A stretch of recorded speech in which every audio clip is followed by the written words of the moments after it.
Okay, my name is Megan Goida. I've done this like so many times. I've realized that the only way I can do it is through this. I can't make it full screen, otherwise it goes away. But my health behavior change project was to work out a minimum of, or exercise a minimum of 30 minutes a day for 5 days a week. And I was going to use the Strava app to record those workouts. The workouts included going for walks, upper body workouts, PT related sessions. I had two knee surgeries, which is why those two are counted under the exercises, as well as I was cleared relatively quickly to golf. So I incorporated that as well. This is my data. These are screenshots from my Strava app. I looked at this assignment as soon as the class launched, just because I saw that it was a 28-day thing. So I wanted to jumpstart right from the beginning, especially since I knew that there was going to be a second surgery somewhere kind of in the middle.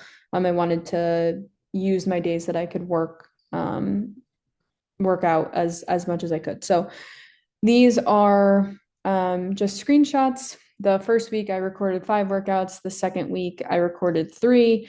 The third week I recorded 3 as well, which is where my second surgery occurred. And then the fourth week was also 3 workouts. Something that I'd like to note in this is I tried to show myself some grace, especially post surgery, that I'm a coach, I coach field hockey. So hosting practices twice a week, I was allowing myself to count that as a workout. However, there's no way to really record that on Strava. Like there's no, workout to set for that.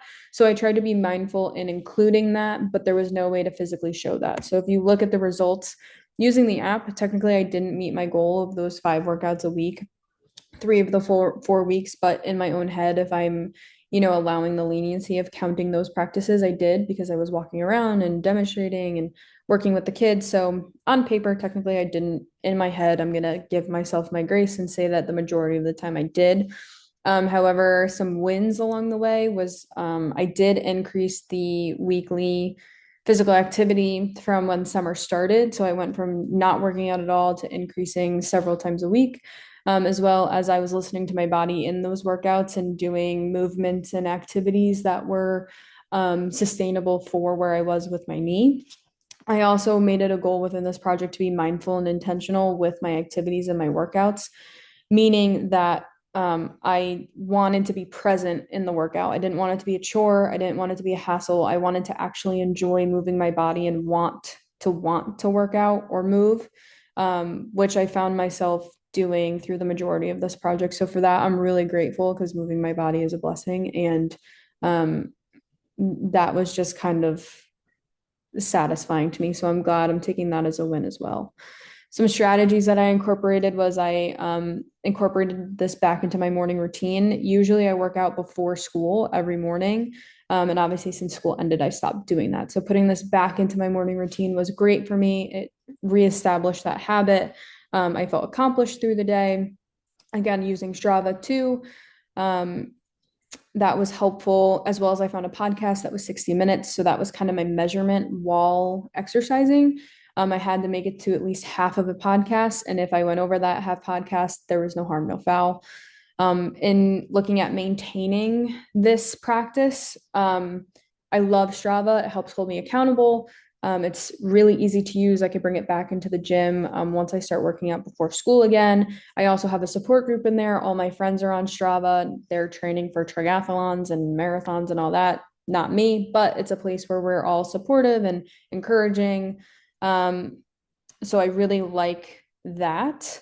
Um, as well as my podcast. I'm a big Eagles fan. I like football, I like sports, and I found a podcast that is two Eagles players where they just talk football.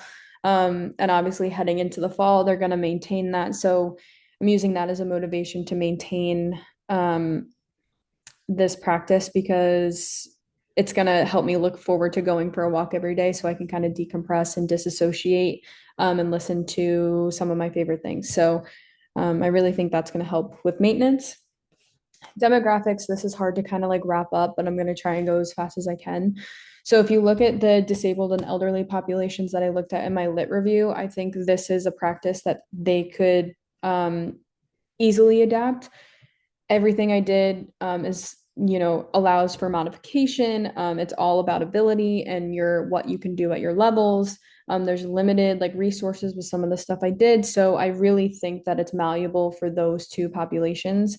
On the other hand, if you look at low income African American neighborhoods, it might be a little more difficult. One, because a lot of the walks that I did were in my town and on my streets, and through some of the readings, right, some people don't necessarily feel as safe. So that might not be an option. They might also not have access to gyms or resources that they could adequately work out in. Golf also is another thing. I'm extremely blessed to have golf courses available that are affordable for me, to be able to use that, as well as across all demographics, not just the ones I looked at in my lit review. Like mornings are hard. Thankfully, I have a job where I'm able to build in time before work to go for a workout. I'm also a morning person. Some people aren't like that. I think they could train themselves to be, but I'm blessed with a schedule that I'm able to fit in working out beforehand. Not saying everyone has to work out in the morning, but that's just something within my project and my strategies that might not work for other demographics. Future implications, I think creating routine and holding accountability. One of the behaviors that I'd like to change in the future is reading more. So I think scheduling out time before bed to read and making that a habit will help make it be an everyday thing.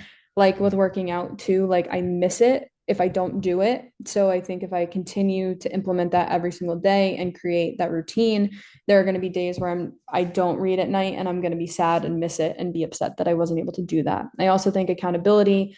My cousin has a app. It's called Goodreads that her and my other cousins and my sister are on. It's kind of like social media, but for reading books. You put in progress, you put in what books you're reading, you give recommendations, all of that stuff. So I think that's a good support group as well as a way to hold myself accountable for inputting my progress through reading. So I'm hoping to implement those two things into other health behavior changes as well. When looking at advice for other people, obviously establish a routine, make it habitual. The more and more you do it, the more change you're going to see and the more progress you're going to see. Obviously, it takes time. Nothing's going to happen overnight. So don't be hard on yourself if you're not seeing the success that you wish to see as soon as you hope. Um, just be consistent. Obviously, that change is going to come and it's going to happen as those changes become habits. So just hold tight and hang with it. And on the other end of that, find people to share your journey with. Even if they are not doing the change with you or they are not in the same realm of that, find people who are going to support you through your success and help you stick to your goals. They don't have to do it with you. They don't have to be in the same realm as what you're doing. Like my friends, I'm thankful that they all enjoy exercise, so we're all in it together. But find your people that are gonna celebrate your successes and help you get through what you want to get through and change what you want to change. So I enjoyed this project, and I'm hoping that I can maintain it through the future. Thanks.